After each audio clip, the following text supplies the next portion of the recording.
Hello, everyone, and welcome back to the Games and Gather podcast. Woo! Your mobile tavern where dice clatter, stories unfold, and good times happen all around the table.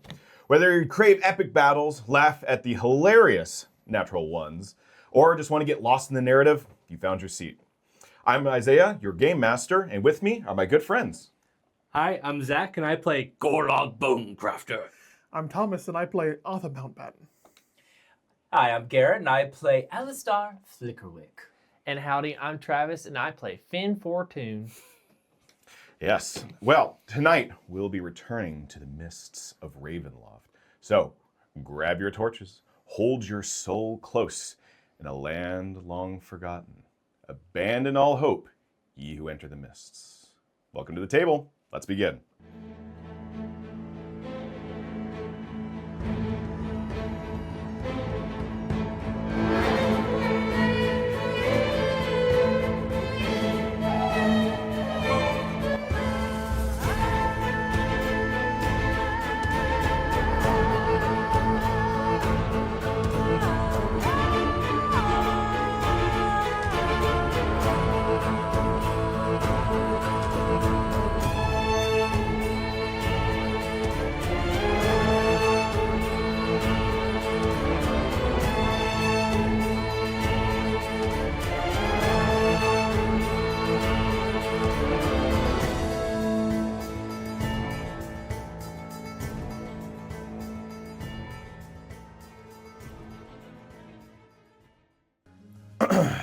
So, last we left off, be it through personal tragedy, a spell gone awry, being chased, or chasing someone, you all found yourself in a strange land, in an alien home, in the foyer of a grand estate. Each of you have been pulled, willing or unwilling, into a cursed home with which started an inconsistent tapping on the floor above, which then led to a monster fight in the basement. The source of the mysterious tapping turned out to be a boy, Thornbolt Durst, a young boy who is ecstatic that his summoning ritual worked. He claimed to have summoned you all to rescue his parents and his baby sister who were locked in the basement with the monster.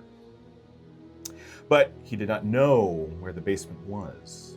After a thorough search of the first floor, you did not find the staircase down.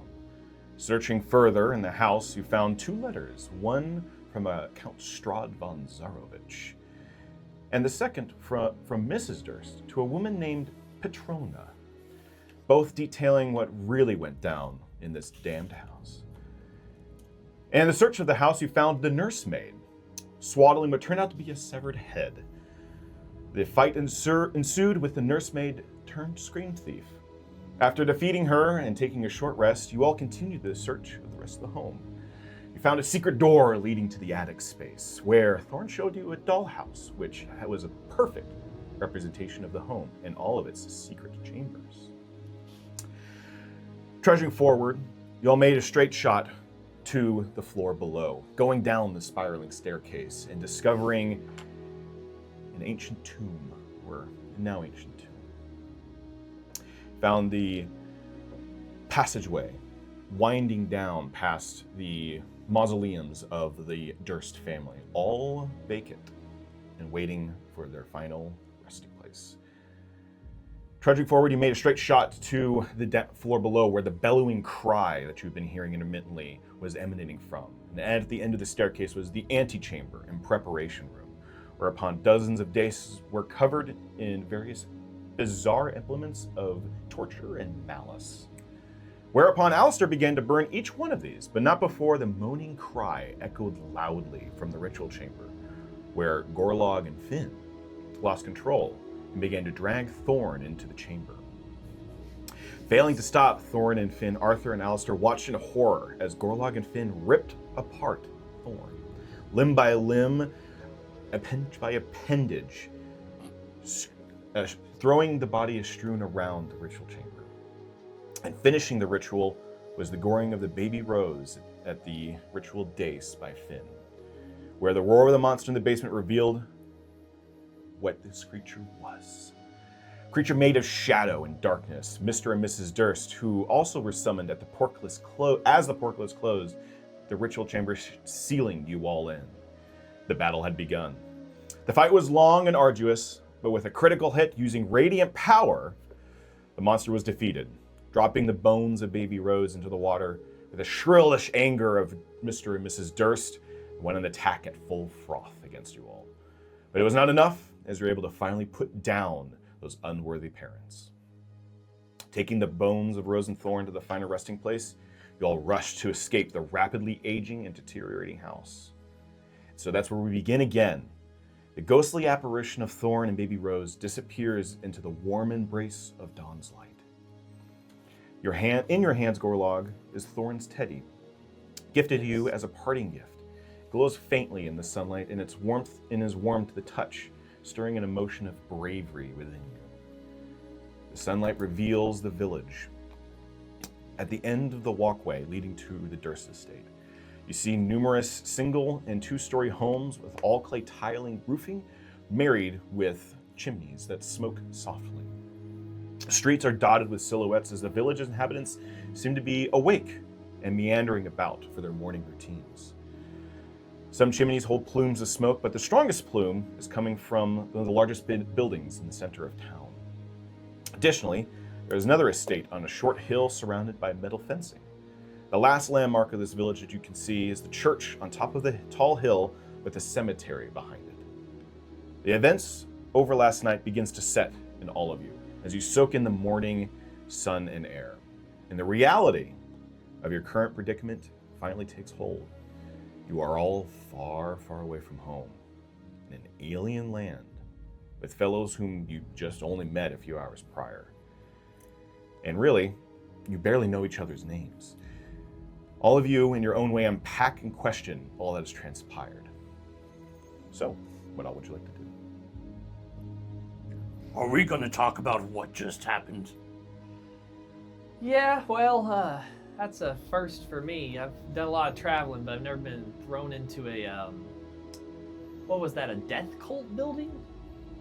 It seems that the parents summoned the creature by sacrificing their children. Yeah, that was a first. How are y'all all holding up? Alistar just has a 1,000-yard stare. Just Understood. You good over there, champ? oh yes, quite. He adjusts his glasses. Quite fine. You're good. Just making sure you didn't, Are you okay? Oh, I'm just tired, man. I've been up since, I don't know. What time is it? Looks at the sun. Well, it's probably like 6 a.m. I'd also be tired if I dismembered a ghost. Yeah. Well, getting woken up in the middle of the night and thrown into cosmic horrors, not the best for your back or anything. You said it was your uncle that started this whole thing with you, or who was it? Uncle? No, the man that thrust you out of bed. Oh, Ryan. No, he's my master. Your master. I'm sorry. Yeah. We're a bit of a cosmic, halflings, or me and him do cosmic stuff. That was a unique night. So forgive the question if it's already been asked, but because it's been, it feels like it's been 3 weeks. Do you know where we are? What plane of existence we exist in? Oh, geez. It was pretty chaotic last night, and my dang shield, I'm gonna tap on it. Still no, glowing anything. No, nothing's glowing. The stars do not align. Yeah, my locator shield doesn't seem to be picking us up anywhere, actually, so I have no heads or tails of where we are right now until I get this thing working. Well, if I may be so bold to say that I think we all are due for a rest at the very least. When you say, chaps. Do you understand a word they're saying? Dimensions. Lots of rambling from the short one. Yes. Which one?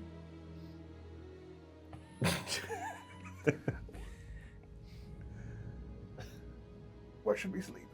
What is cosmic? A really good shake. Or brownie. Yes! That's good brownie. Sleep. It means We should go find a tavern. I concur. related to the universe, Oh, as I understand it.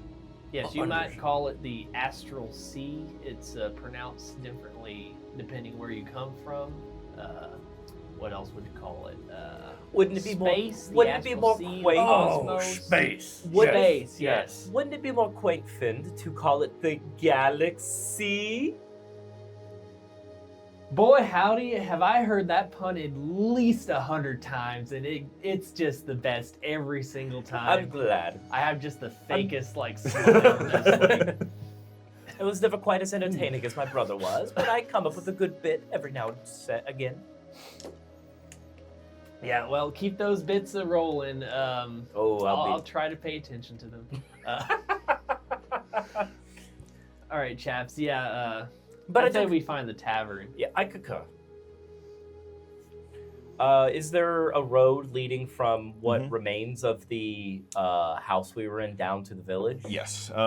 As you all make your way down, you follow the old stone walkway. There clearly was like a very nice, like marble steps walkway leading to the Durst estate, but age and time has long covered this up like an old abandoned cemetery. And even taking a look back, you see the house as if it has aged and been left out in the elements, unmanaged for a couple hundred years at the very least. 100 years, wow. So, you make your way into the town. As you enter into the town itself, you find that there are people about. There seems to be a mixture of villagers who meander to and fro. There are some that have their heads down, shoulders hunched, and just looking at the ground, bags under their eyes. Others actually note your arrival in town, and they either stop their movement and turn around and walk away from the direction that you were all heading. Just a quick 180. Yeah, just a quick 180. People seem to be either not aware of your existence or actively avoiding it for some reason. Fascinating. You make your way down a main street, passing some houses. There is faint candlelight coming from inside some of these homes. They do seem to all be occupied, but a lot of homes are in varying states of decay, rundown, and occupancy. Some are abandoned. Some seem to have people inside. What kind of people do they appear to be? Are they humans? Yes, all of the creatures that you have seen thus far are humans. There is no variation, just various aged humans, mostly younger, probably their 20s to 30s. Kind of seems to be an age cap. Well, for their time period, that could be considered old, potentially. Yes, yeah, well into their mid to late adulthood. But as you walk through, you walk past a colorful building, something that's very obscure. There's a man standing out front of a window, and as you approach, you see a sign that hangs out that has roses or flowers, like daisies and bonnets. Then a sign that says "Lust for Flower" on the side. It kind of sways slowly in the wind, and you see a man in a disheveled overcoat, brown and mud-caked, wearing very earthy clothing and very tall boots. Could I approach him? He's looking inside. Yeah, he doesn't seem to notice your approach. I'm gonna adjust my ascot and be like, "Greetings, villager," and I do a little bow. Hey, can I help you? Why, yes, actually. He pays no attention. He's just looking inside. I shrug it off. I'm like, "I'm sorry to bother. We're just looking for a quaint place to stay, get some rest, perhaps eat some good grub, if you will." He finally pays attention to you all and looks at you all and looks at you. He begins to step back. His eyes just go up. And Monsters of the day too. And he just runs away. Oh, well, these folks seem welcoming. Well, there's a chance they haven't seen people of our ilk before. You know, that's fair. That's fair. Met some pretty closed off people before. You all, looking at this building, the Luster Flower appears to be a bakery. There's some baked goods in the window that seem to be there for show, not for consumption. Inside, you see various enclosures to hold baked goods. And there seems to be a variety of like cakes, pies, all baked goods are in here. Is there anybody in the building that we can see from the window? No. In fact, there's a little sign that says, sorry, dearies, shop is closed. Unfortunate. Okay, well, I think all we can do at this stage is just continue down the main road in hopes of finding a tavern. All right. Yeah, you continue on your way, leaving the colorful building behind. Met with other drab buildings that are caked in mud, grime, dirt, all very earthen tones. You finally reach a four-way intersection to the village, where you see a road going from this position to be going eastward and leaving the village, as you seem to be kind of on the outskirts of this village. You find the main road itself leading where you can see a conflagration of people milling about, seeming to start their day. Which direction would you like to head? I'm assuming towards the center of the village. Didn't really say. Indeed. Would you like to maybe speak with these villagers, given your human?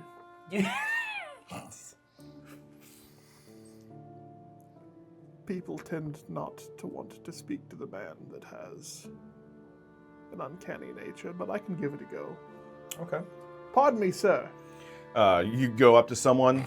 You see that he, let's say he's carrying a crate of what looks to be wood carving tools inside.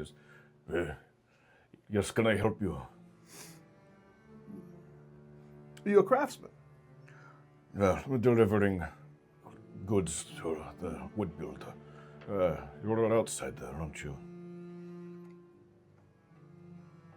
I'm not quite sure if you know of the land that I am from, but yes, I'm not from here. That much is clear. What do you need? My companions are looking for accommodation. Do you happen to know where we might go? You'll want to go to the Blood of the Vine Tavern. It will be in the center of town, across the street from Bilvoreth's. I thank you. He nods and looks at your friends and kind of wide eyes and walks away. Are your people not used to orcs?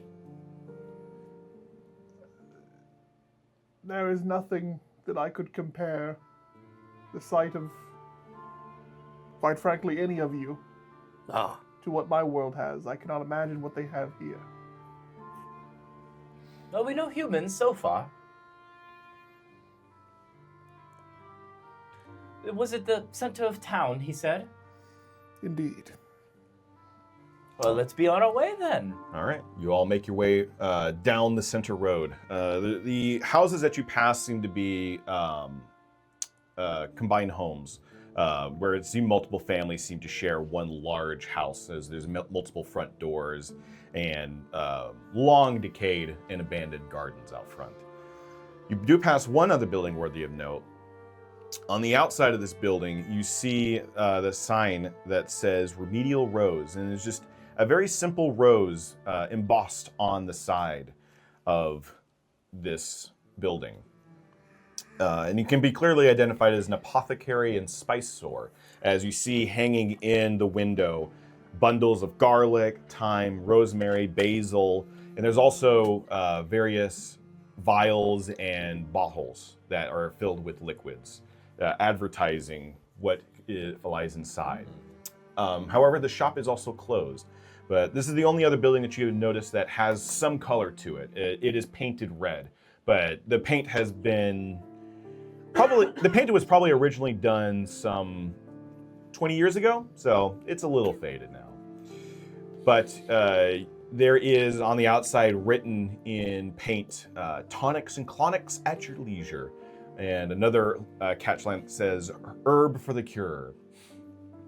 Herb for the cure. But the door also appears to be closed. It is 6 a.m. Yes.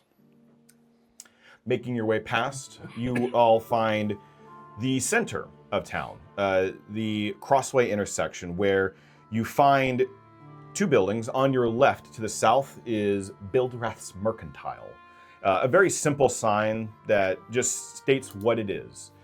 The sign is just square. It just says Bildrath's Mercantile in wood, painted with a white paint. And inside, it looks like almost like a pawn shop. There's just random assortment of goods in the window. A couple barrels sitting outside that are stopped. And the door does appear to be welcoming, as there is a little lantern and light outside. You actually see someone leave with a handful of rations.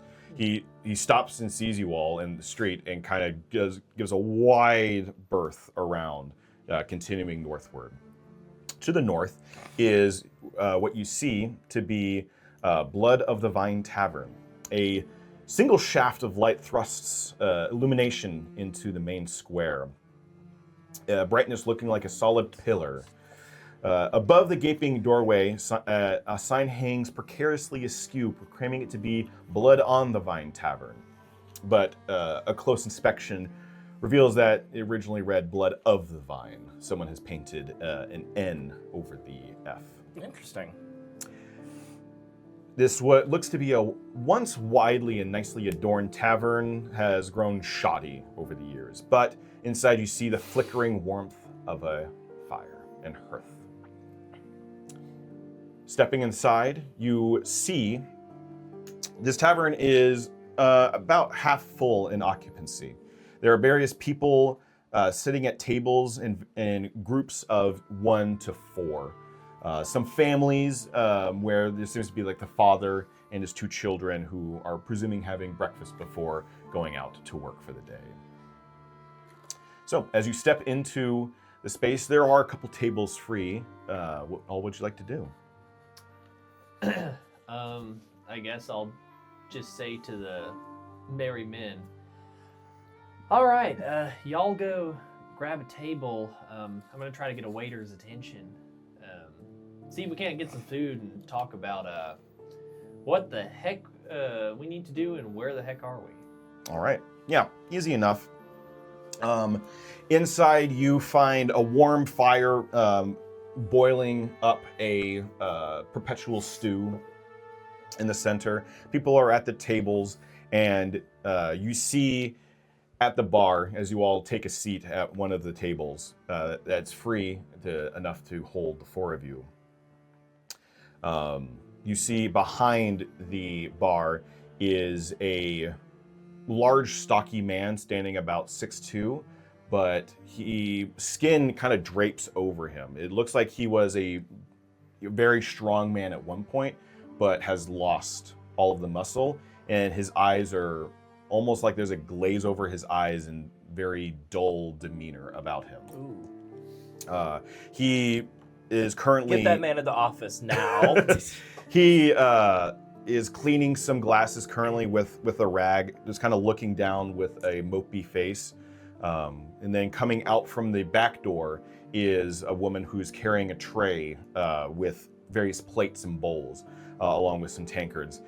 She opens the door and sees you all and, oh, outsiders, I'll be with you in a moment.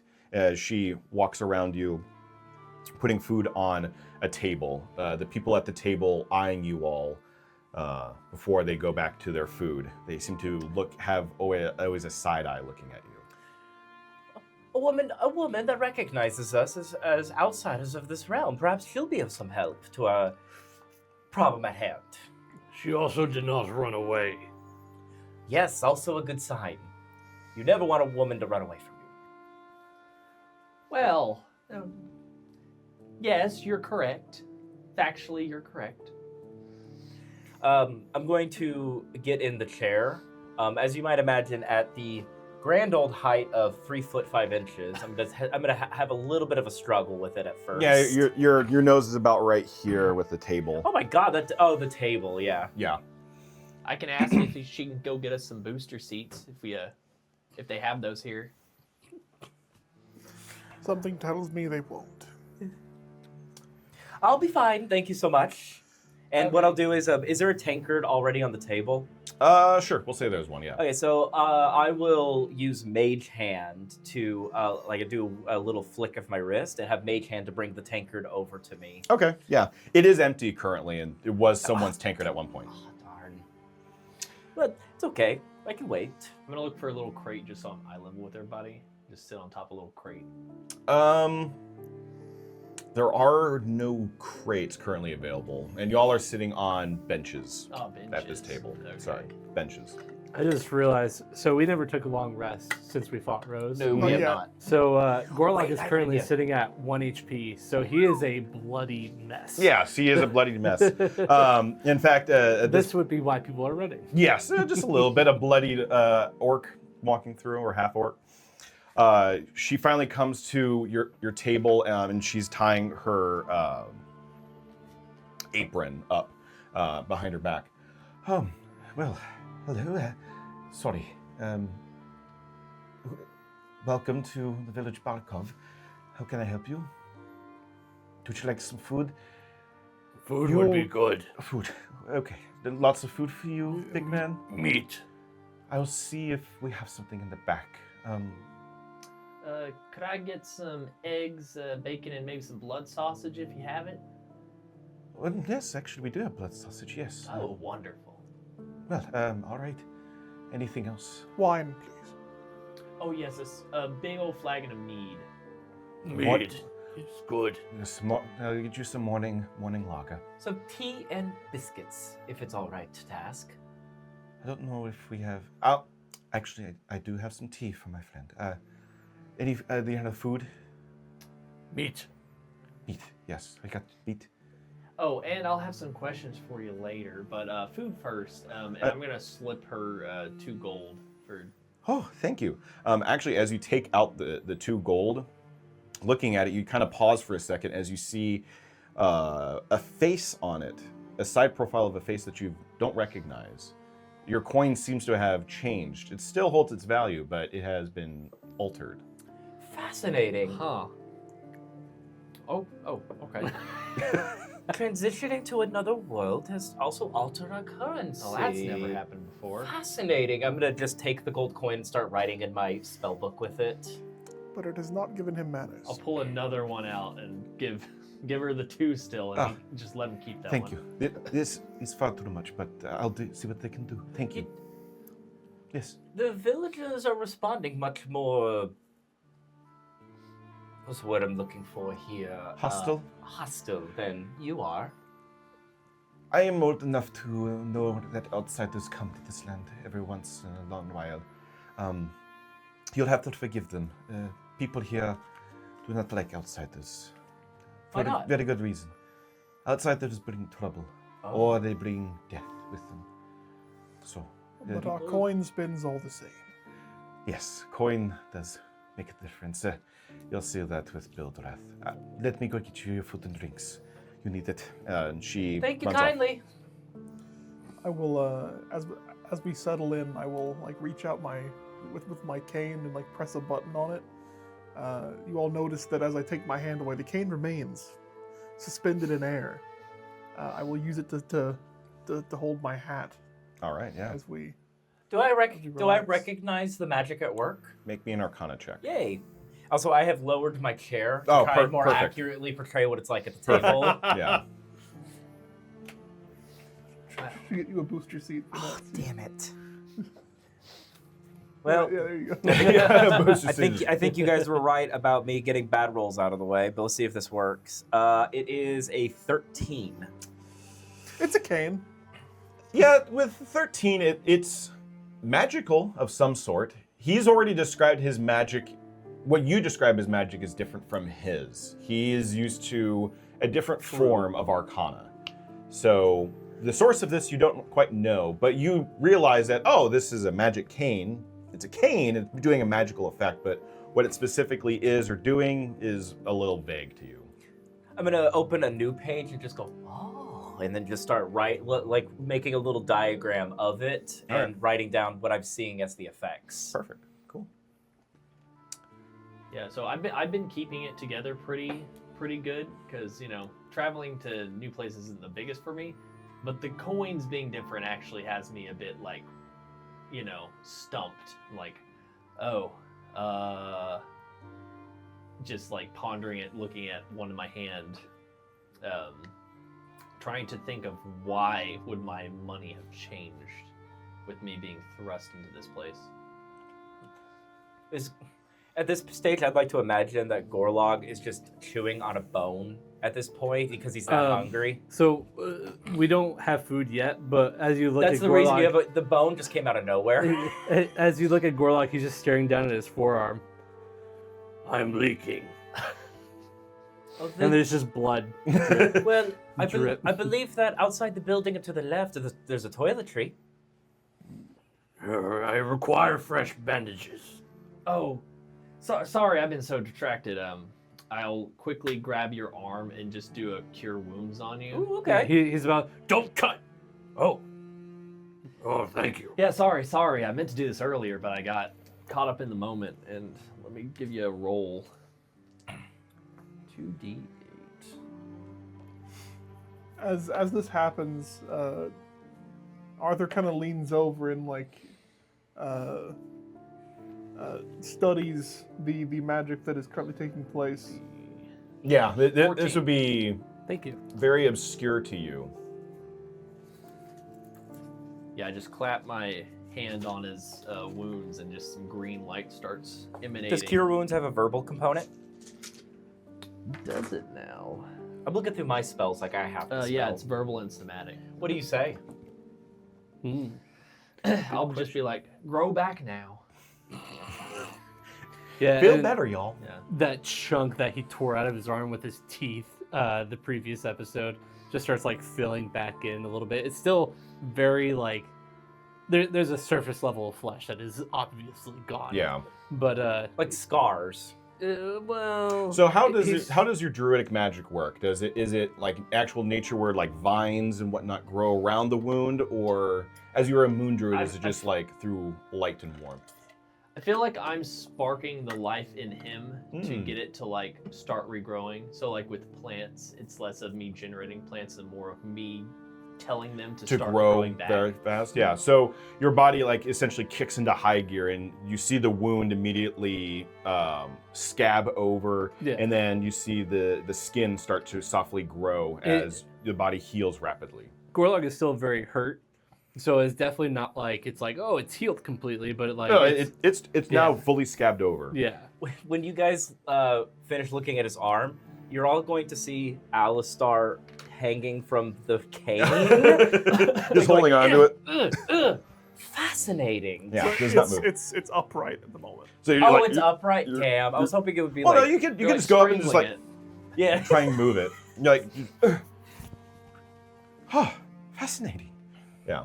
At this point, you see the woman come back with a large tray. There are 4 tankards, a full bottle of wine, and a cup of tea with what seems to be another pot of boiling water, along with 3 trays of food, meat pile, and eggs, bacon, and a pile of blood sausage. She comes to this table, puts the food out first, knowing the priority here, puts the meat out in front of you, puts your plate of food, and then puts the blood sausages in the middle. And then she goes around and hands you all tankards, and then Arthur, you specifically get a bottle of wine. The wine you get is Red Dragon Crush. Here, actually, if you want to put it next to you. Outstanding. A whole bottle at 7 in the morning? Oh.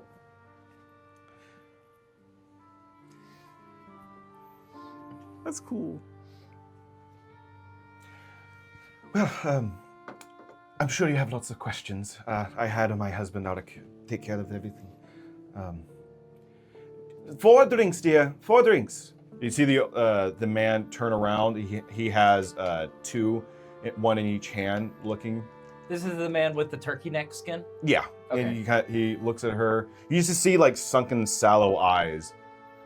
4, darling, 4. What is wrong with your husband? Gorlog? It's all right. It's a fair question.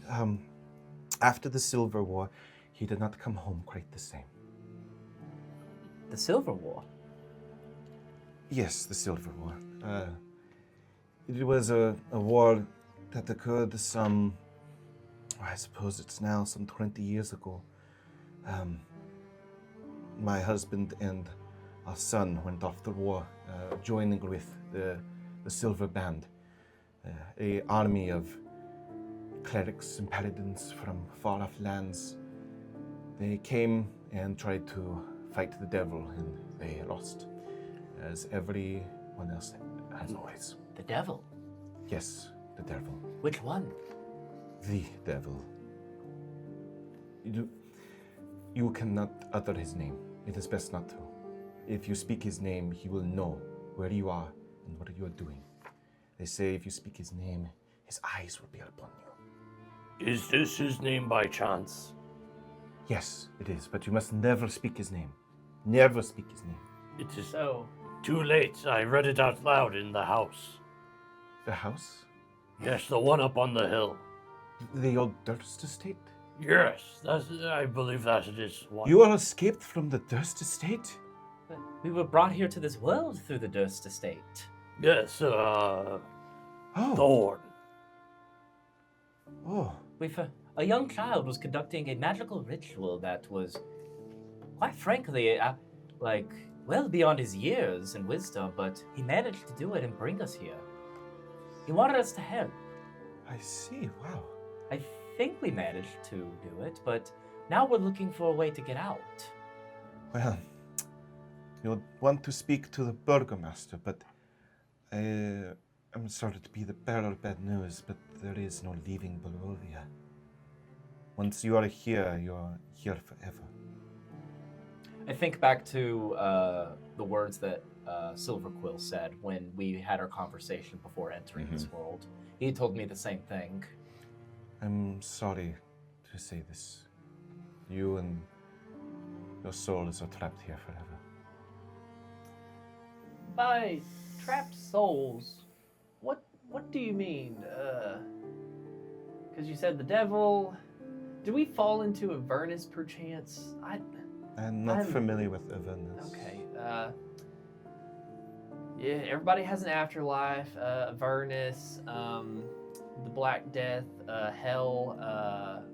Have we all died? No, I don't think so. No. You're Okay. in Barovia, the Barovian Valley. Specifically the village Barkov. Okay, at least that's good. I'm having a little trouble piecing all this together. Understandable. Most outsiders who come through here, there's some confusion usually. What Yeah. happened with the other outsiders? For one reason or another, they either leave. Few have stayed. There was one who stayed, but he passed away many years ago. But the last, say, group or number of outsiders have come and gone, trying to escape and leave. Do y'all have any, perchance, wizards or just, magic casters anywhere? I'm having an inkling in something, but I need to talk to someone skilled in the magic arts that's from these lands. We don't have any mages. The mages who were here died during the Silver War. But the nearest person who would do the sort of things you're talking about is Father Jadar. He is at the church. Okay, holy man. Well, that's a starting point. Is it okay if I smoke in here? Oh, please, by all means. All right, I'll take my long pipe and just start smoking while I'm eating You my smoke your breakfast. long pipe like that? Yeah, very, very long, just super long pipe. Pack it a little bit and just... Smoke it like a cigarette? Yes, it's very like Instead of holding by the bowl, you hold it Yeah, by the stem. by the Interesting. All right. This is how my master did it. Fascinating. Okay. Well, I'm sorry if I'm not very helpful with some of the No, of your you've been questions. nothing but a kindness for us, ma'am. Truly. Oh, well, good. I'm glad to give you some help. At this point, the door flings open, and a group of 3 men, 2 men, 1 woman, stroll through the door. The large one yells over. Large woman? No, large man. Okay. What did I Large say? one. Woman? Large one. Large one. Large one. The large one yells over. Marie, drinks and food, please. And he struts over, stopping in his tracks and looking at you all. Well, outsiders, good. That'll be fun and interesting. And he strolls off, and they find themselves at the table in the corner, where you see another 2 of these people in similar garb. Their garb is disheveled, torn, and unkempt, but it seems to be like, at one point, very nice gold lace clothing, lots of yellows, whites, bright colors, but their color seems to be dimmed greatly. And there's a red torn sash at each of their waists that flaps as they walk by. The large one goes onto a bench. The bench squeals in protest as he sits his large frame down. The other is going around and sitting at the table. And one of them throws or slides a drink that they've been holding on to, and they delve into conversation on their side. You see, now named Marie, look over with disdain. I'm sorry, I have to take care of them. Who are they? Bastards. She steps up and walks away. Well, never too early to be a dick in the morning. I get the feeling that they're ne'er-do-wells. Yeah, looking at the clothing, it's the ruffian sort. Well, I'm not gonna get involved, and I'm. Yeah. I'll just start pour the kettle over my. So I can barely reach over the table. So Yeah. You'll see the pot with mage hand start to float with the hand and pour the tea for me. Okay. Yeah. There is. It is loose leaf tea. So there's no. Ooh, my favorite. There's nothing like holding on to the leaves. So it's going to be a little on the leafy side. But you see, looking inside, the color of the water immediately changed to the leaves. And looking at the leaves, they seem to be various herbs and a couple flowers to add that tea flavor. Okay. While they eat their food and whatnot, I will sip at my wine and not like, perhaps not consciously, but I will examine the perceived threats that have arrived and kind of stare at them from our table. You're from a world where you're familiar with the ruffian type, I imagine. Not the ruffian type per se, but I can smell malintent when I encounter it. Gorlog is keeping his ears open, but he just finished off a, we'll call it like a lamb chop like leg. Yeah, it's a very And, simple food. It's actually more just a bunch of slices of thick cut bacon Yeah. and the like. Is there like a bone somewhere in there though? We'll say that so there's like a bone He'll or a ham hock. take the bone and reach in his side and pull out a little knife and just start whittling down this bone while kind of watching these ruffians. Just keeping an eye out, not with Marie's interest at heart, because Gorlog is just not that kind of person. Yeah. But more so like if there's a fight, like he wants down to to throw. He's down. down to throw down. Yeah. Even in his more diminutive state. Since we're sitting here, do I know that you picked up a book in the Durst estate? I believe you would have seen that I grabbed some. Your name's Arthur, right? Yeah, it's Arthur. I remember like when we did another one, you were Arthur and somebody else was Arthur, and that keeps getting mixed up in my head. So I'll be like, I'll look over. You'll see me like go over the table. It's like, Arthur, I believe I saw you abscond with a book from the Durst estate. Would you mind if I were to take a peek? He reaches over to his hat and takes it off of the cane and reaches into the hat. The depth of which seems to be not quite what it seems, and he pulls out a book. Ooh, I'll never get tired of seeing that. So interesting. And he'll hand it to you. All right, I'll take. Just reach over the table and just. But his gaze never quite leaves the table of ruffians. Yeah, and looking at the table of ruffians, you see them looking over at you every once in a while, kind of keeping an eye on you all, but they seem to be disinterested for the most part with you all.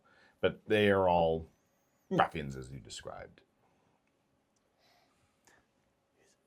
I know. We're gonna... So the book. I don't remember what the book was that Thomas picked up. What was the title? So, funny enough, Arthur, you take the book out from your hat, it immediately begins to age and begins to almost turn to dust as age catches up with this book quite quickly. The book that once told the stories and histories of Barovia is now reduced to nothing. Well, there is weather-stained pages that are illegible. The binding breaks and some of the pages fall out onto the ground. The book is all but destroyed. Aw.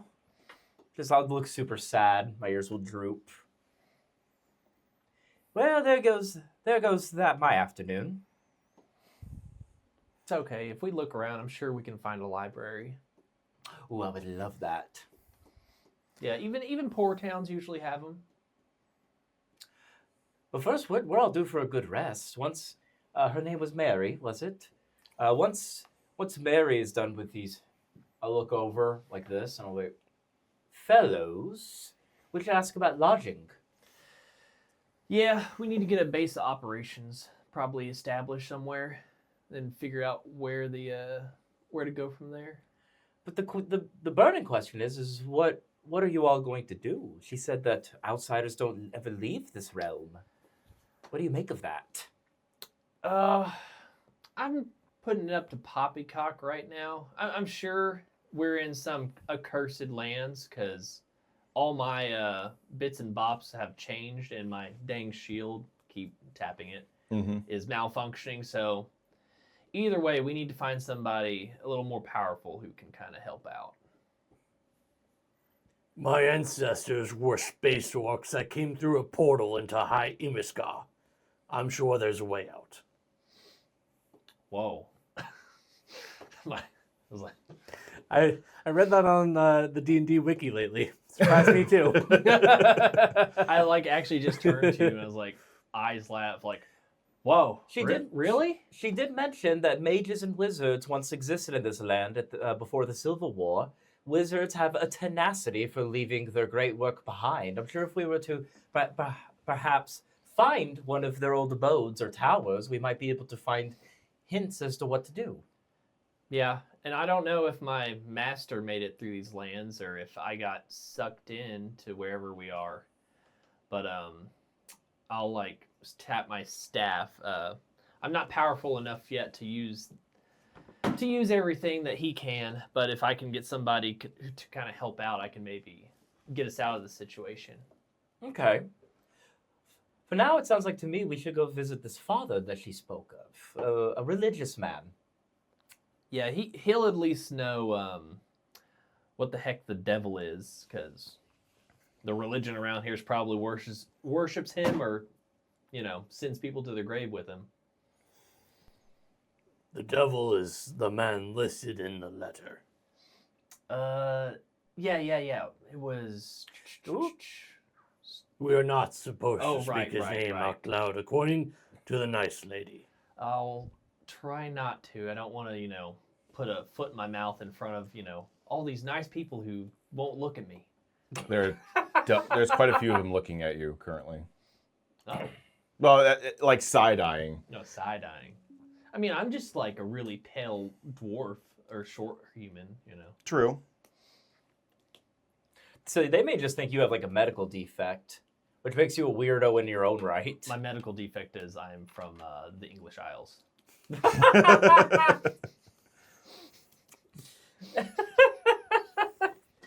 The Midwest of the English Isles. Yeah. Oh no, I'm from English Kansas. English Kansas. I'm not even sure what that would be. At this stage,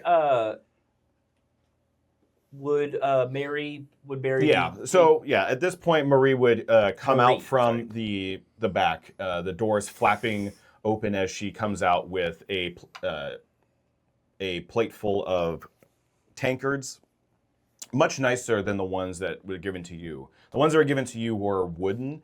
The ones she is carrying to them are clay or much nicer material, and are made more in the fashion of like Stein glasses.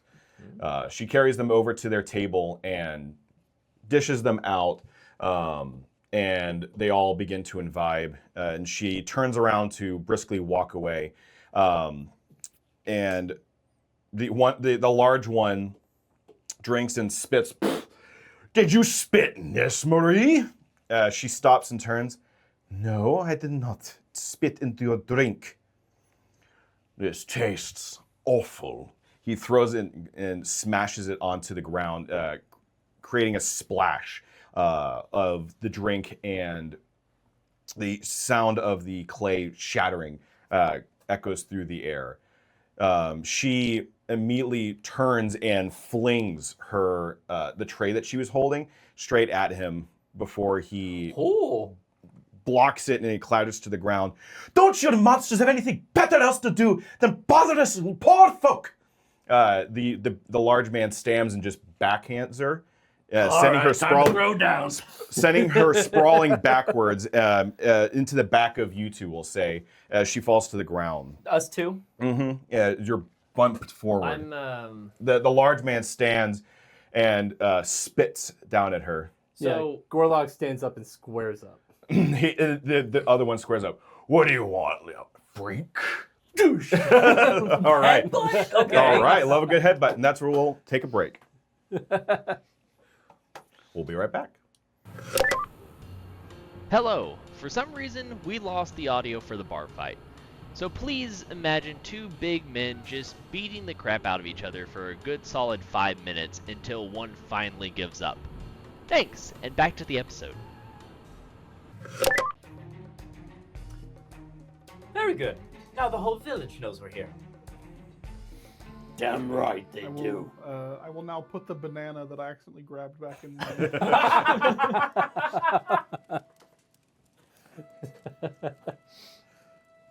A snack for later. Marie stands up, putting her hand on the table, arms shaking a little bit. But she gets herself up and dusts herself off. At this point, Artificer, he this whole time has just kind of been looking at what's happening, trying to process what's going on, but he seems to be in a distant daze of some sort. Yeah. He kind of recognizes what's going on, but he can't really do anything. She stands up. Thank you. Oh, that you look very hurt. I'll get you some bandages. I appreciate it. And she shuffles off, going over to behind the bar with Arctic. And she looks at him and is talking to him, but you can't quite hear what she's saying. Well, that was fun. Was it now? Yes. I'm looking as you're like literally bleeding from your face. It's been a long time since I've had a fight like that. Did we not just fight a giant abomination inside of a crumbling old home? That's different. That's a fight for survival. It's been at least 20 minutes. That is a fight for survival. This was a fight for fun. Yeah, little man. You never been to a bar fight before, a hoedown, a rally, you know? Well, I had quite an exchange of words with a fellow classmate once. Okay. we need to get this Point Dexter over here some learning. Oh, I got some learning for him. Next thing you know, you pan to a sign in the corner of the tavern. There's barrels hanging from ropes, and it's just Gorlog's training gym. Yeah. Oh, yeah. There's a chalkboard. Yeah. All right. Marie comes out shortly with some rolls of bandages that are seem to be pretty fresh, and she hands them to you. And here, let me help. And she. Yes, thank Does she appear fine? Yeah, she's fine. Oh yeah, she is. Just bruised. You actually see. Well, she. I don't know if I She's mentioned her married. age. She's 60. He's already cursed. Don't cuck the man. Gorlog's 40, which is old for an orc. Yeah, that's fair. That's fair. You see actually Arik come around with a broom and is sweeping away the broken tankards. So they come in here often? I'm afraid so, yes. Far too often and demand the fine cutlery and drinkware. Well, tell you what, if you can offer us room, we'll give you a little protection since we're fairly new here and don't have a place. Oh, please, be my guest, as if only thank you for teaching them a lesson. It was good to see them with their tails tucked between their legs. And who are they again? What organization? They are Vestani outcasts. Let me write that down in my, Brain journal. let me write that down in my loathing section. You put on your He just tiny go- orc glasses. and The loathing section is just a scroll, and it just unrolls. It Keeps rolls going and going and going and going. list of enemies. Number 43 on the list just says taxpayers. Yeah. Or tax takers. Yeah. The IRS. Yes, they came into town some time ago and have worked with the bastard Bildrath. Have a bit of a cabal, as it were. We recognize that name because we saw his shop on Yeah, the way you saw here. you saw the Bildrath's mercantile. The mercantile shop owner? Yes, Bildrath. Yes. Wouldn't think a bar and a mercantile would be in stiff competition with each other. Well, it's not that we're in competition; it's that there is no competition. All the food and goods, practically everything except for baked goods and the apothecary Bildrath runs. He is a racket, as it were. He owns the only real business in town. Ah, I learned about this one in economics class. Oh, great. Yeah. Okay. I see how it is. Small towns taken over by a corrupt individual of sorts. I would definitely put them under corrupt, yes. Has your mayor not done anything? Do you have a mayor? Sorry. The Burgomaster. Burgomaster. Burgomaster Colin Barkovovich. He has been the Burgomaster for, I suppose, 40, 50 years now. His children in Ismark and Irina, they try and help out the town, and unfortunately, my guess is that Bildrath has a lot of the town's guard on his own payroll. I see. So government is not doing nothing. Bildrath's run the town. He's certainly, to Colin's credit, he's certainly tried to deal with Bildrath. It's just Bildrath's roots of corruption are deep in Barkov. Is there a short stint of time, too? He's been in business for 10 years. So now. 10 years. But the Vasani outcasts are new. The outcasts are new. They have a deal of some sort. Are you recording now? Yeah. Okay, just making sure. Sorry. You're good. Paranoia. Paranoid? We're supposed to be the paranoid ones. Yeah. We're in a land we don't recognize. You gotta make sure. Sorry. Alright, cut all that. The setting is so spooky. Even the DM is paranoid. Oh. All right. Well, yes. Again, thank you so much for dealing with those Vistani thugs.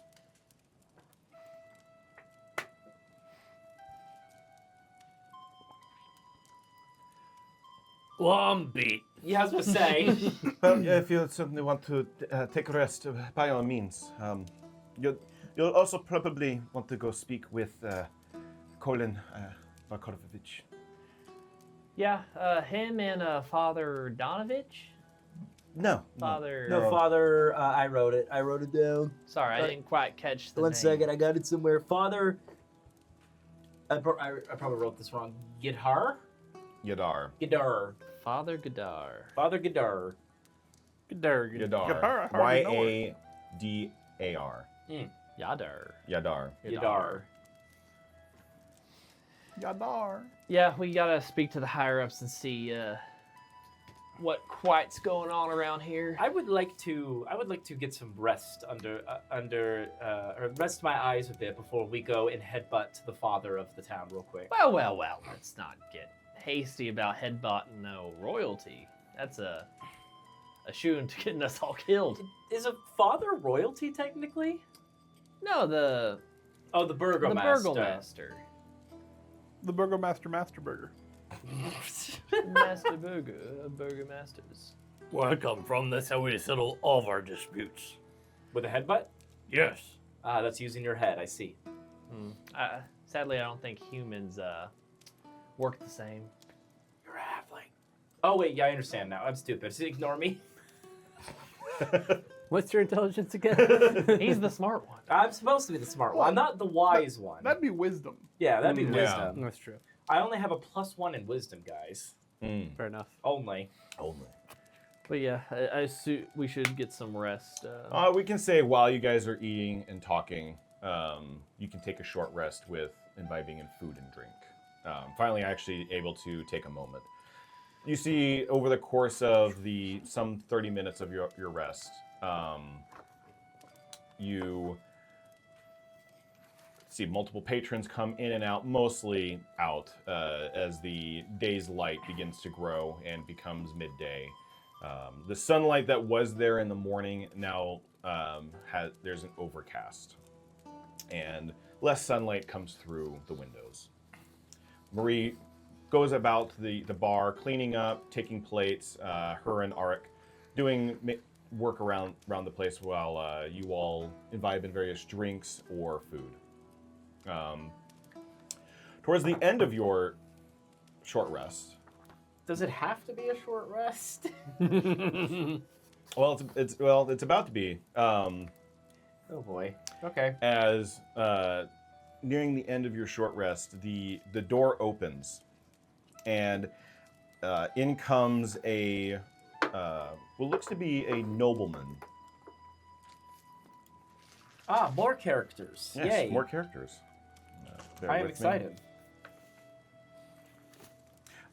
In strolls a younger man. He has long hair that flows just to about his shoulder, blonde hair, strong face. He's young, probably in his mid-20s, and he comes in with a litany of guards that appear to be City Watch, as they all have either chain shirt or a breastplate on them. He walks in, looks around, and immediately clocks you all, and briskly walks over to you all. Outside this, yes, of course. Silly question. My father would like to speak with you. I am Ismark. Did the gentleman who started the bar fight come and snitch? No? Oh. There was no bar Well, fight. I rescind the bar fight. Yeah, no bar fight at all. Nothing happened. As your Can't nose really continues to like just the still spill. smashed tankard. Yeah, it's Yeah, well, they smashed clean the tankards, but yeah. Okay. Well, What business does the burgomaster have with us? you're hungry for coin? More hungry for knowledge, but I'll take a little gold. Knowledge, yes. Knowledge can be had as In well. knowledge lies power. please, if you would come. My father would like to speak with you all. I'll wiggle my little legs out of the chair. All right. I will collect my things. I'll ask for a little bit of what you call it, like a egg roll for the road. An egg roll for the road. Yeah. Not like a Chinese egg roll, but like a roll that I cut open and put eggs in. Sure. Just to clarify.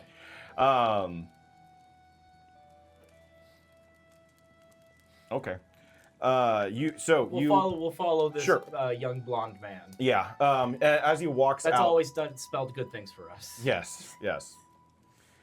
He walks them out, or he walks you all out from the bar. You see that he actually brought another 5 men outside of the tavern, and they kind of flank you all and corral you towards the burgomaster's. The burgomaster's estate is on the far end of town. It sits on just a very slight hill to the south, and from here you see the walls and the gate of the burgomaster's is weathered and laid astrewn. The metal bars that have it fenced in are bent or are missing in places. But outside you can see there are various posts of guards, some walking and patrolling around the inside of the gate or the gated wall, and others standing flanking the entrance. They do not stop you all from entering into the burgomaster's, and you all enter in. The double doors being opened by 2 of the guards who were flanking you. They open the doors and let you in. Inside the burgomaster's, you actually find a warm home awaiting you all. The house itself has a large entranceway and a coat rack that stands off to the side. For a burgomaster's estate, this is very small, especially something that you're used to with a leader or a mayor of a town. This is very modest, to put nicely. You can see that there is a fireplace and study to your left or to your right as you would walk through this home, and then there's a staircase that ascends up. At the halfway down the stairs, you hear tuk, tuk, tuk, tuk, tuk, and stopping at the halfway point on the steps is a woman. Her brownish auburn hair flows down. She is actually wearing a metal breastplate that looks to be very fine and well crafted. And around her neck is a very thick red scarf that the tassels lay down. At her hip, you see a long sword. She doesn't say anything, but she just looks at all of you as you walk past. I give a little wave. She doesn't respond other than just kind of like a curious little nod. And she looks past you all. Gorlog, you specifically are almost immediately infatuated with her. Oh! Okay.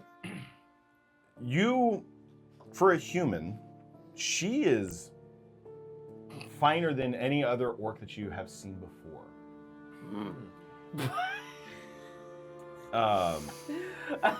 The auburn hair, as it flows from her head, it looks as if rivers are flowing down. The red scarf of warm blood and feasting. You are more or less, infatuated with her and her beauty. Isaiah, when writing these notes, was like, one of these motherfuckers is going to be, excuse my French. Sorry, one of these mother flippers is going to fall in love with this woman. And he just rolled a dice to see who it was. Who knows? Gorlog, Who knows? are you blushing? Yeah, Gorlog, his grayish green skin just turns an even deeper shade as he is like, Aww. Milady. and he does this like awkward bow he's never done in his entire life. As you do the awkward bow, she smiles and gives a soft chuckle, and she gives a slight nod. Thank you, sir. Yeah, in my notes I have fine ass woman. There you go. Perfect. That's accurate. Damn! But you are all rushed past her as she watches you walk by. Another set of double doors opening to an antechamber. And 2 guards stand on the far end, flanking another set of double doors. They immediately open it, and inside you see an old man in once was fine vestments and clothing, befitting of a lord or master of a village. He sits at the table. He is he's on the older side. Long, sallow eyes. He seems to have many sleepless nights. Skin taut against his face as he seems to have rapidly lost weight at some point. And he sits at the table kind of leaning back off to this, and the table is filled with books, tomes, and ledgers. And he kind of sits back as he notices all of your arrival and the door is open. He sets down a pen with a shaking hand. Off to the side, near a boarded up window, sitting on top of a roost, is a very large black raven that kind of looks at you, blinks, and looks at the rest of you, and gives a blink, looking at all of your faces, seeming to take note of your arrival. Like large as in just a large raven, or large for a raven? No, this is it would be like it's not it would be almost at the large for a raven. Almost large for a raven. Yeah. Okay. Its stature is about let's see, about 1.5, 2 feet tall, probably. Yeah, makes sense. Big bird. It is a big bird. We can assume this is the Burgomaster. Yeah, so you can assume this to be the Burgomaster. The bird go mad. He motions with his shaky hand. Please sit. There are 4 chairs for you all. I wiggle my way up the chair. The doors behind you shut. You are left alone in the room with the Burgomaster. I just sit there with my hands, just doing this with my fingers. All right. I would like to thank you for dealing with the matter of the Dust Estate. And I assume you have brought final rest to the family. Oh yes, we did. As the house was collapsing, the little boy Thorn came out and waved us goodbye. It was a very, very sad moment. Well, let it be known that it was an apparition of the young boy. He's long since been dead, as far as I could aspire to check. I'm sorry, how do you know that we cleared out the estate? There was a boy who came here, and he saw you walking through town, and I had Ismark go look to see what you came from. That is how I know. I thank you for putting an end to that House of Shadows. Please. He pulls out from a drawer and takes out a sack of coin, which he has to hold with 2 hands and sets it in front of you all. Take this as payment and thank you for doing this for us. Was the house a burden to the town? People would enter, but never return. It makes sense. We found out that the Dursts. Oh, I'm turning into Ismark all of a sudden. Excuse me. We found out that the Dursts were part of a cult. I have heard such stories with them, dealing with the dark shadows. They called themselves the Priests of Abyssus. Is that familiar to this land?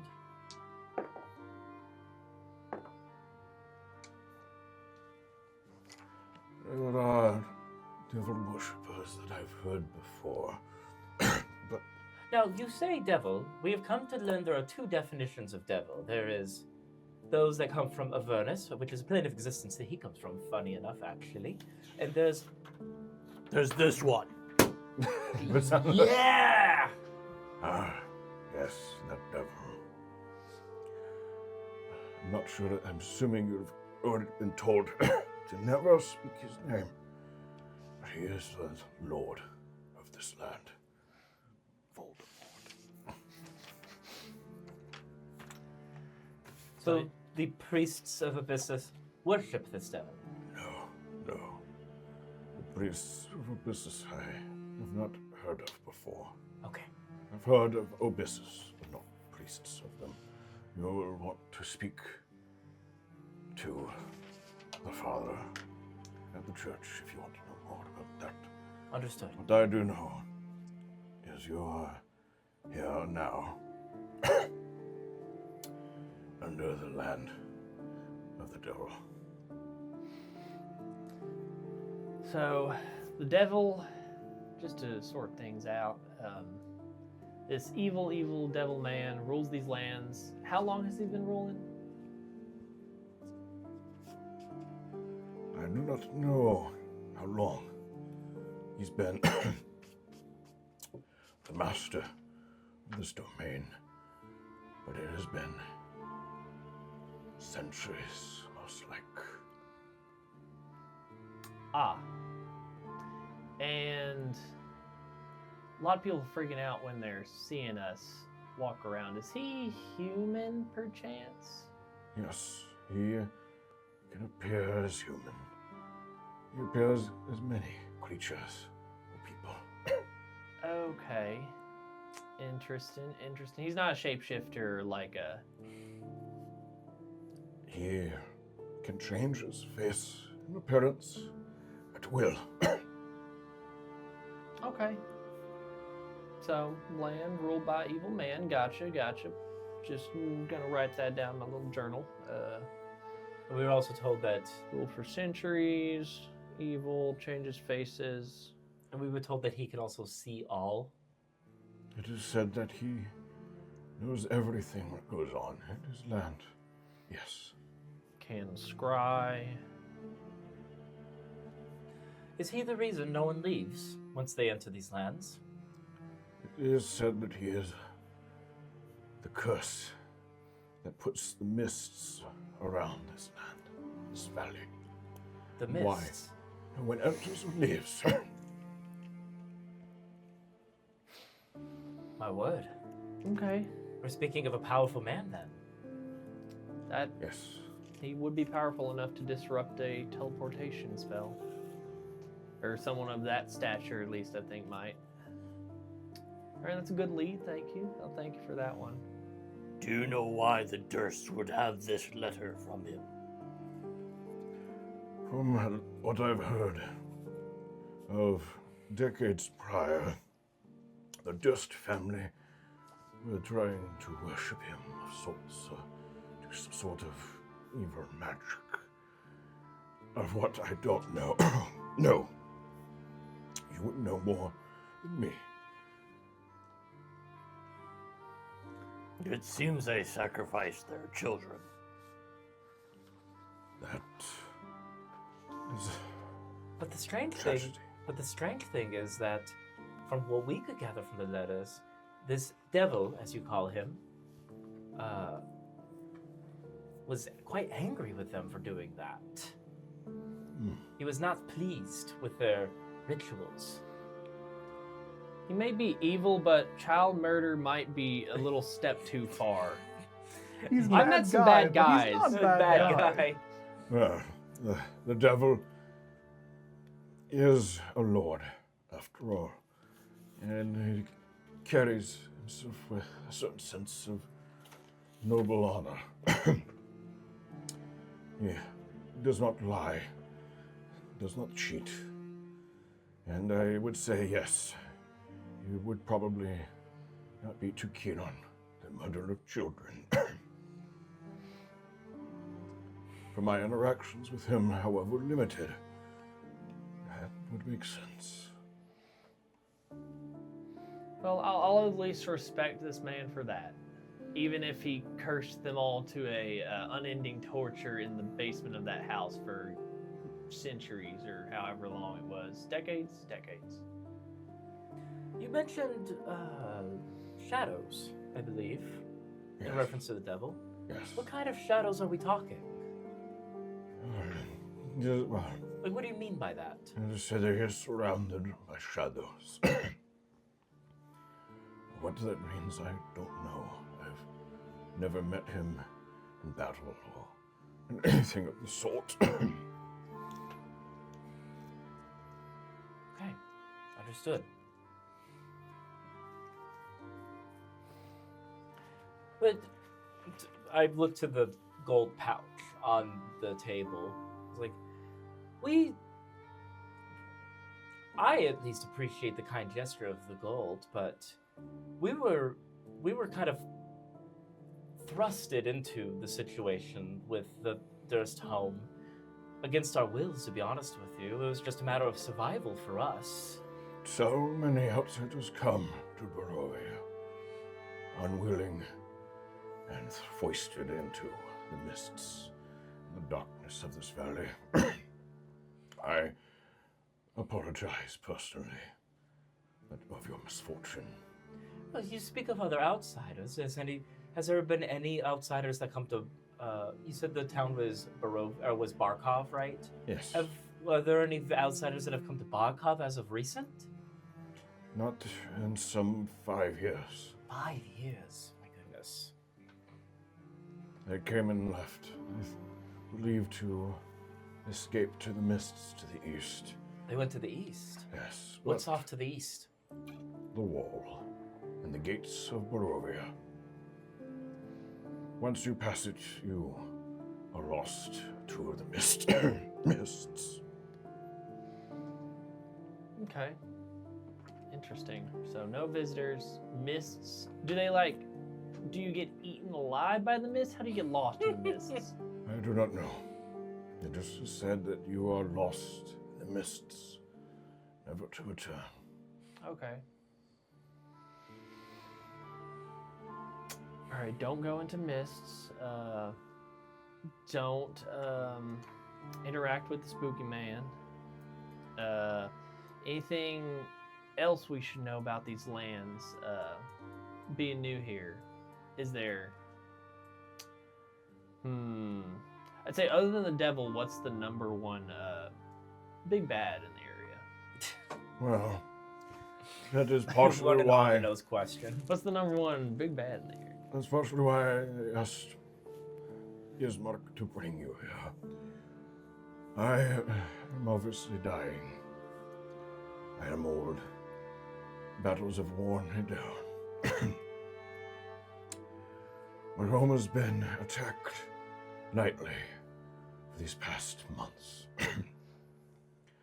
I need you to find out why, put an end to it. And more importantly, I need you to protect Irene, my daughter, from the devil. He has taken a strong liking to her, and I do not want that copulation to happen. He is hell-bent on having her hand. Well, we definitely don't want him cutting off her hand. That'd be bad. Well, hand in marriage. Oh, right. I have forbade it. And so, by the old laws, the devil cannot marry her. But my end is coming soon. I need her gone when that time comes. If we cannot leave this place, where do you suggest we take her? First, take her to Veloki, the burgomaster there. Owes me a favor. You can take her there. It is the only other walled city other than Kresk in Barovia.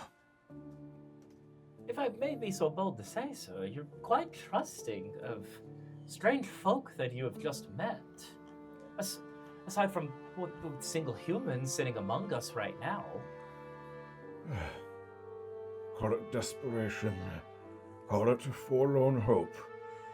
What would you will, but Options are limited. Why not trust your many god to do this duty? They are bought and paid for by Buildwrath. Blights upon my city I have been unable to upend. No, that's fair. In a corrupt land, your stranger might be your best friend. Like I said, my options are limited. Well, Well, I certainly plan to explore this land as much as I can to learn more about these shadows in which you speak. If bringing your daughter along is necessary, what am I trying to say here? I'll do it. Oh, thank you. I thank you. I can offer you lodging in the night, but attacks will come tonight, no doubt. Attacks from what? The undead. There's been the undead recently. Zombies, ghouls have attacked this home at night. They will not stand in my way. I'm glad to hear this. And if you're able to put an end to the Durst curse, then I suspect you will do good and well against the undead. You said your daughter, you want us to take her to where again? Valaki. Valaki, the city of Valaki.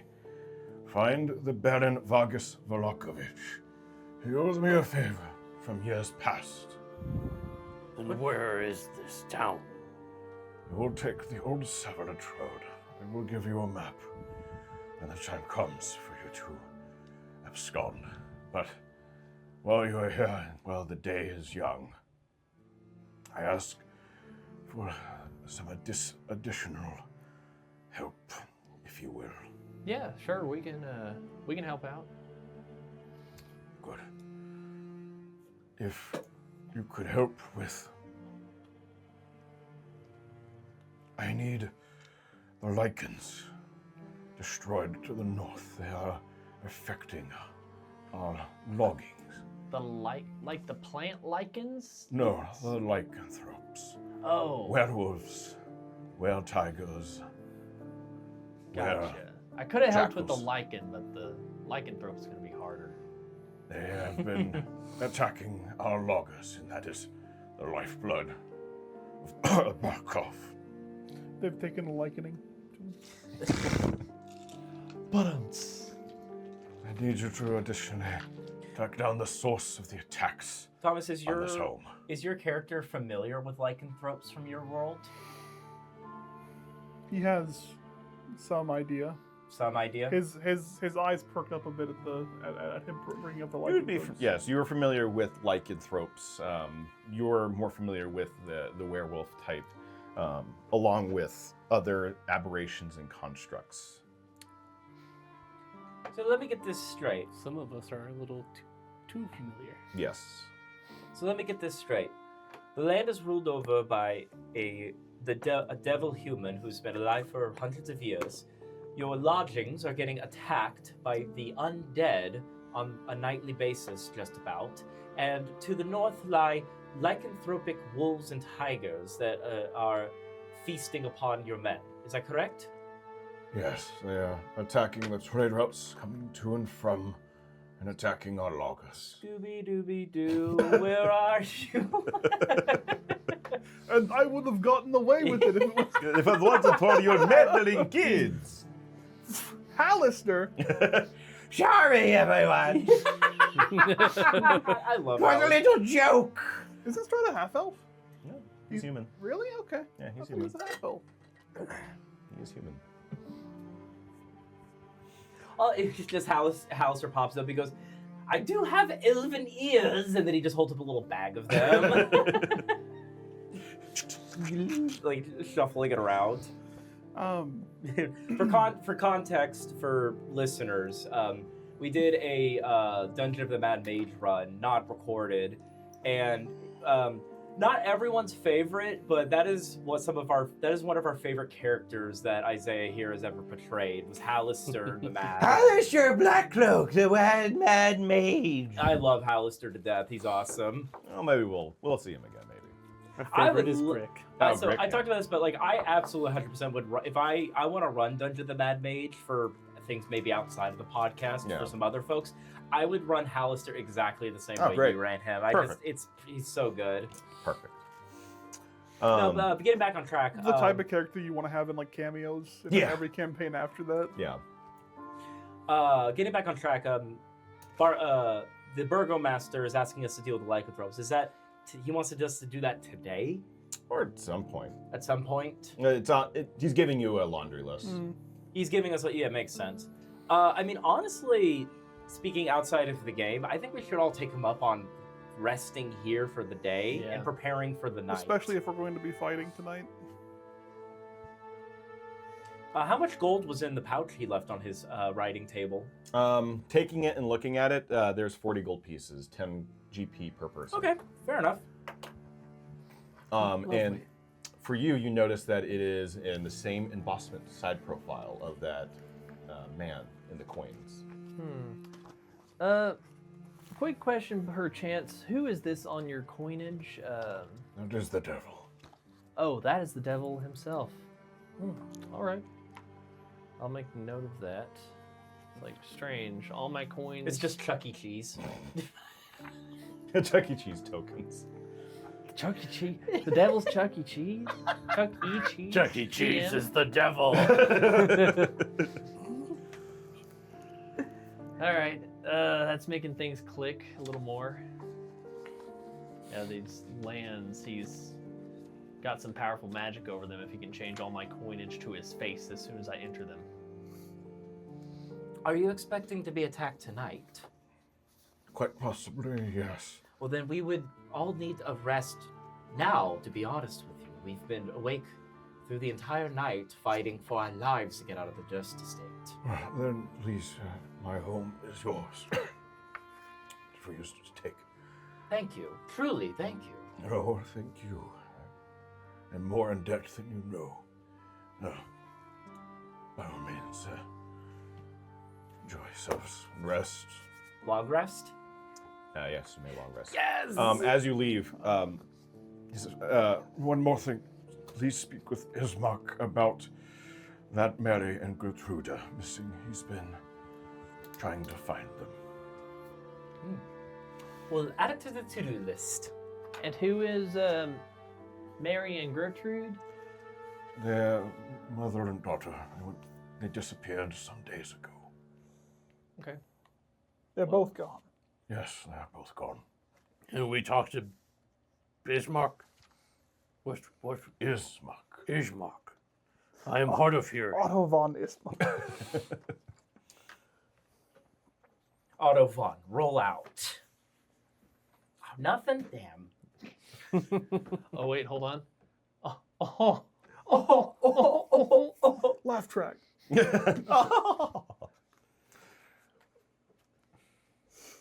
all right. Was there anything else that you wanted to speak to the Burgomaster about? While we stay here, would you mind terribly if I perused your library? Oh, same, please. By all means. By all means. As he actually motions over, there's a side room inside of his office that holds a small stash of books. There's additional books in the library, in the study. I Put them all inside the hat. in the hat. No. I'll look through and I'll use Mage Hand to get something from the top shelf that Okay. caught my attention. All right.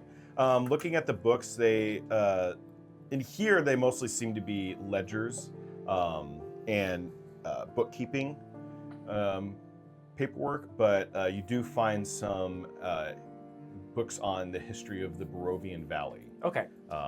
that seem to be much older. The two of you grabbing these books. Thank you. Awesome. Do we want to talk to anybody else before the long rest? Like we could talk to Ismark about Mary and Are we having the long rests Protruder. kind of happen, or are we gonna like have things We're gonna. unfold? So I would say the long rest. You guys can go out and talk to people over the course of the long rest. You don't necessarily have to be asleep for the long rest, but for the purposes of this long rest, and that is day, you are in a safe haven. Well, let's talk to Ismark while we're awake. Sure. I'd say. Do you wanna do that real quick, Thomas? Sure. Yeah. As you exit, you actually see Ismark leaning against the wall, talking to one of the guards. The door is open, and he quickly stops conversation and walks up. Who's the elder of between the brother and the sister? He looks to be the elder. He looks to be the elder. Okay. He walks up to you all. Sorry for the brief hellos and greetings. There's a lot going on. I can tell we have quite the to-do list from your father. Oh, good. You're going to help. To the best of our ability. But I'm glad to hear this. We will need supplies, provisions, information. I can try and help with information. Me and Irina can try and help. You'll want to, for provisions, speak to Bildrath. Fair warning, you'll be overcharged. Yeah, we kind of got that gist from your nice old bar lady and bar mister. Ah, Marie, yes. But yeah, I guess we'll get some supplies if we need it. Quick chance on that, knowledge. Other than the father down at the church, would you happen to know of any druids or magical folk? Oh, I can tell you about the druids. Druids have attacked the village using their blood magic with nature, and have killed many of our people. We've had to fight This them village has been attacked by undead people, lycanthropes, and now blood druids. Yes. That is. Wow, how is it still standing? off. Barely. Barely is the right answer. Just having I'm just like, As you ask just that see my question, a smile sun like falls slowly over. like fade. I was like, oh, blood druids. That's at least what we call them. I don't know if they have another name, but yes, we call them blood druids. Oh, great. Pull a little flask out and take a drink. Well, I didn't want to. Do you know them? I've had to deal with one or two in the past. They're not the jolliest of folks. Oh, I did not know they are outside of these lands. I've been to many a place, and as a druid, you meet other druids. Let's just say blood druids are not on my niceties list. Oh, well, I'm sorry. They're the only druids that I know of. That's fine. I'll try to avoid them at best. Well, probably a good policy. I can help escort you all around Borkov. Well, do you want to ask about Mary and Gertruda? I'm trying to wake you up. I am awake. But for whatever reason, like the lights are like getting beyond. I don't know why. Anyway, your father mentioned missing people. Ah, yes. Mad Mary and Gertruda. They disappeared. Well, Gertruda disappeared a week ago, and then Mad Mary disappeared 2 days ago. She was stricken with grief and was searching for her daughter, Gertruda, who disappeared. I try my best to try and find where Gertruda went, but I do not know where she disappeared to. Was she called Mad before or after? She was called Mad before, yes. She is... well, mad. She was never really sane, but really who is in these times and places. She was always disheveled, but she always took care of Gertrude and always loved Gertrude, even at her own expense. Though she was mad, she was caring for her daughter. But yes, if you can help with searching, the dog Lancelot, he is at back, but I took him from their home when I found that Mad Mary disappeared. The dog was indignant on leaving the home, but he was starving, so I took him here. He's out back. I'd like to see the home. Yeah, I can take you there. Do you think the dog would have any information? I mean, other than smelling a track, maybe he's very familiar with the scent, but I'm not sure how you can ask information. Your magic is very similar to that of my shaman's. That is a great point. I can just go ask the dog what he saw. Oh, I can speak to dogs. just dogs. You can just speak to dogs.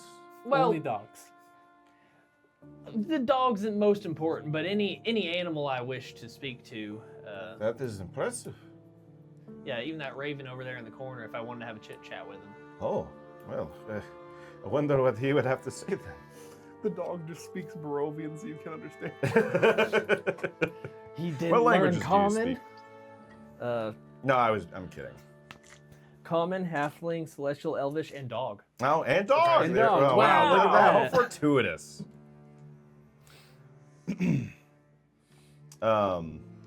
Yeah.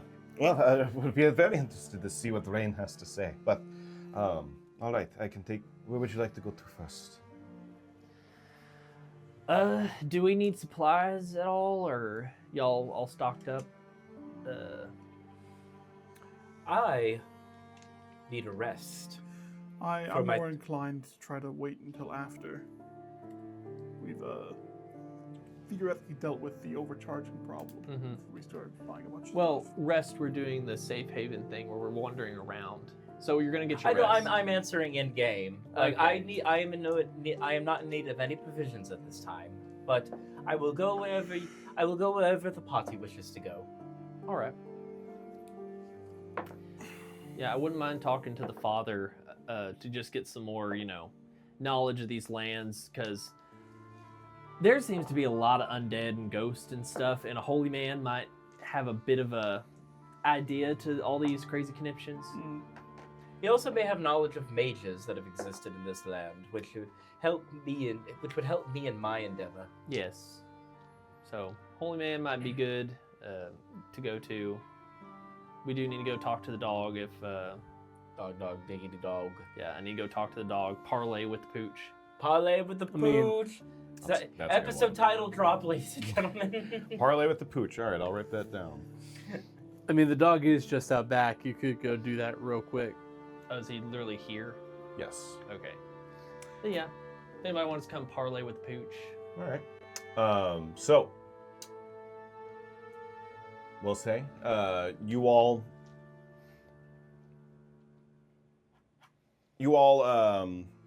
decide at once to go and help out this village, the village Barkov, taking Ismark with you. You have yet to see Irina, but you all are leaving the Burgomaster's estate. And with that, that's where we'll close tonight's chapter. There's plenty more adventure ahead, but until then, keep your dice ready and flagons filled. We'll see you at the table next time. Goodbye, everybody. Bye!